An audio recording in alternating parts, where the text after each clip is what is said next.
let's look at this problem for today. A cafeteria worker knows that it takes 3 bottles of juice to serve a table of 18 kids. So just looking here, here's 3 bottles of juice, and here's all 18 kids.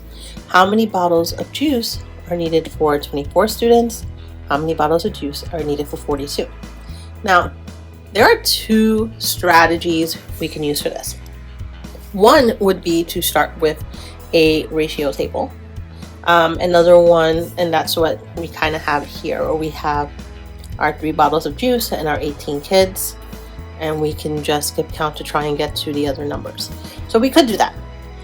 The other thing we could also do is to try and identify the unit rate. So let's look at that for a second. And we have, if we have 3 bottles for 18 kids, how much would 1 bottle give? So what I would do here, so here's my 3 bottles, here's my 18 kids. I would just go faster, and I would just use my greatest common factor, which in this case is 3, to just know that this is a 1 to 6. So that's the first thing I would do. And then I can use that to do 2 things. One, I could make a table, which is already here. And using that ratio, so here's 6 students for every bottle, I could then skip count 24 and 42 students, okay?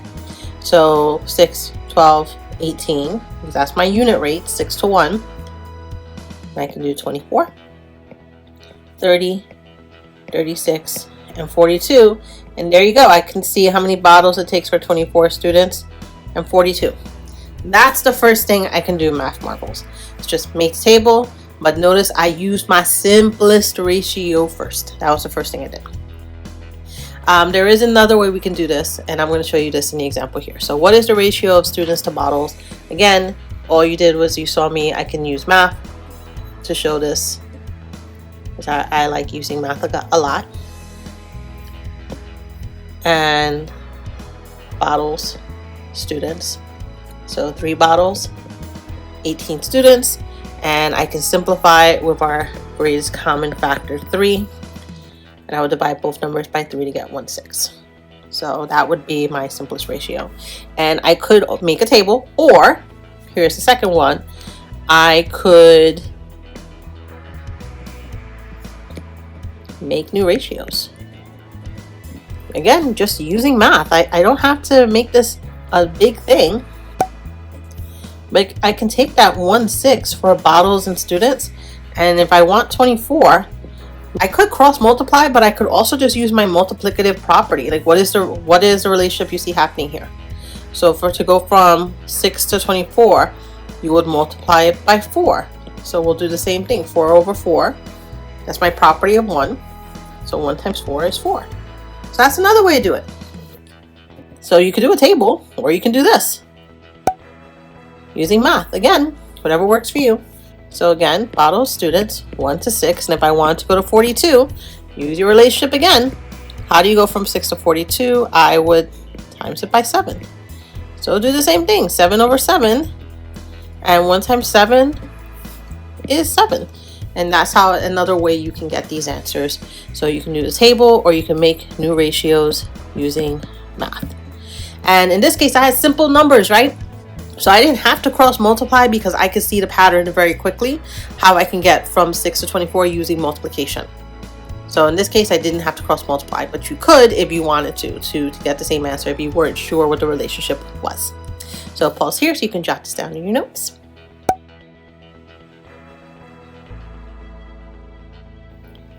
And let's go to the next one. All right, the cafeteria knows that it takes same problem, same information. So I'm going to just make sure our graph is complete. So we still have 3 to 18. We know that this is 1 to 6. So where is the unit rate represented? I know that every bottle serves 6 students. So I'm going to have the bottles on the bottom and students on the side. And I want to think of a scale, because I need my bottles can go to 1 to 7, so I can count by ones pretty easily for the bottles. Because my space is pretty tiny, I'm just gonna just write these here. So I'm still counting by ones. 1, 2, 3, 4, 5, 6, 7, 8. I'm just only writing the even numbers for space, so I don't have a lot of it. But for a number of students, I need to be able to get to 42, and I only have 1, 2, 3, 4, 5, 6, 7, 8, 9, 10, 11, 12, 13, 14, 15, 16, 17, 18, 19, 20. So if I count by ones, I only get to 20, and I want to get to 42. If I count by twos, I can get to 40. If I count by threes, I can get to 60. So I'm going to count by threes.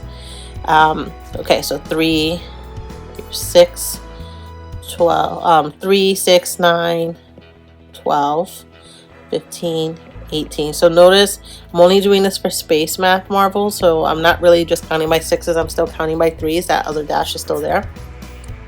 I just want to make sure that I have enough space. Oh, and I'll write them in. I have enough space, I can make it work. I just wanted to make sure you can see all the numbers and why I was counting the way I was counting.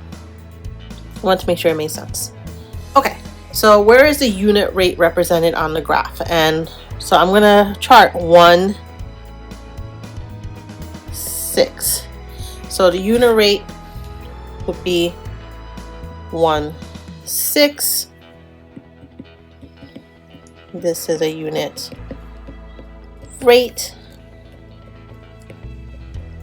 because the x coordinate is 1. So important to know, my x coordinate is 1.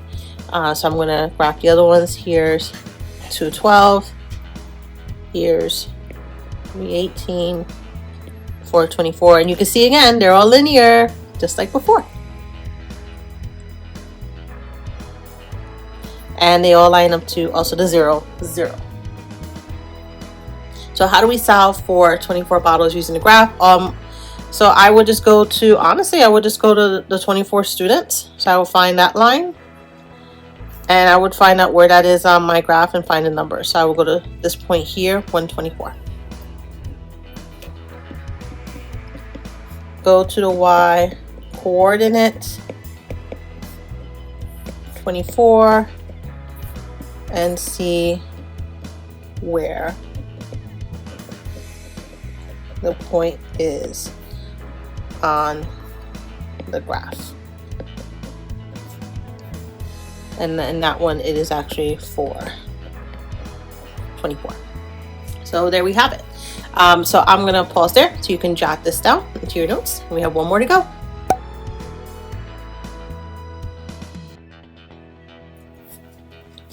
Okay, we have a multiple choice one, so let's read through this one. A bulk of the relationships between weight and cost. This shows relation between weight and cost. Okay. Which graph shows the relationship between weight and cost of bulk candy? So looking here, here are my points. I have 1, 4, 3, 12, 5, 20, and 7, 28. So I'm just going to look to see which ones have all those points again. So this is, I've read the problem. This is definitely an RP. My important information. I have the chart. Here are my ordered pairs. And my strategy is I'm going to look for the pairs on the graph. And I'm going to eliminate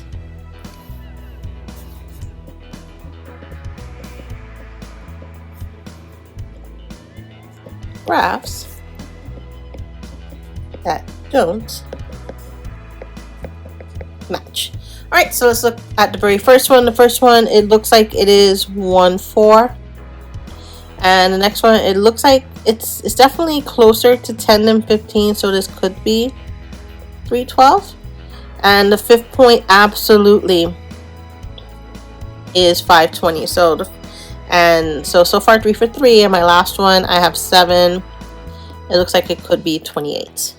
So it is linear, it goes through 0, 0, all my points seem to match, so it looks like A is going to work. And this one's a little tricky because my scale is over here, it's going by 5s, so I kind of have to really think about it, like how many points between there when I'm graphing. So let's look at the next one in B. So it does start at 0, 0. The very first point seems to be 4, 1, which is the opposite of 1, 4.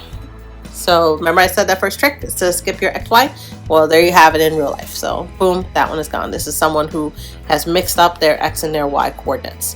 Let's go to C. It does not start with 0, 0, so it's definitely not proportional. Let's look at that first point, and it's definitely a 2, and it looks like it's under 5, so maybe 2, 4, which is not one of our points. So I'm not even going to go through the rest. And the third one does not look like it's starting at 0, 0. As a matter of fact, it looks like it's starting at 4, 0, which is also not one of our points. So A is our best answer choice. So you can hit pause and add this down into your notes. And with that, that's the end of today's lesson, Math Marbles. We will see you in the next one. Take care.